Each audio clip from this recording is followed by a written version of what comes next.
এই মেয়েটি তার বোনকে বলে, দেখো সে আমায় হীরের আংটি কিনে দিয়েছে। মেয়েটি বলে, তাহলে তোর মনের আশা পূরণ হলো। তার বোন বলে, তা তুই কবে নিবি? তখন তার স্বামী বলে, আরে চুপ করো। মেয়েটির মন খারাপ হয়। 1 বছর পরে মেয়েটি বাড়ি গোছাতে গিয়ে দেখে সেই সময়ের সব চাইতে হীরের দামি আংটি। মেয়েটি আনন্দে সেটার ছবি বন্ধুদের পাঠাতেই সে ভাবে, এটা কি সে আমাকে দেওয়ার জন্য কিনেছে, না অন্য কারো।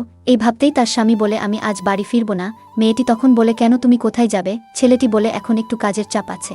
তার কয়েক মাস পরে ছেলেটি তাকে বলে, আমি ছুটি পেয়েছি, তোমাকে নিয়ে ঘুরতে যাব।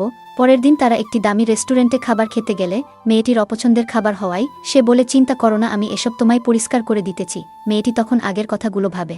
সে সব সময় তার খাবারের ব্যাপারে খেয়াল রাখত এবং সব সময় সব বিষয়ে সে তার খুব যত্ন নিত এবং সে তাকে কথা দিয়েছিল সে তাকে সব চাইতে দামি আংটি গিফট করবে।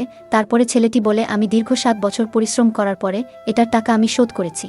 তুমি ভাবতেই পারবে না আমি এটার জন্য কত কষ্ট করেছি। তারপরে সে হাঁটু গেড়ে তাকে বলে, আমি সারা জীবন তোমার প্রেমে ডুবে থাকতে চাই। মেয়েটি খুশি হয়ে যায়।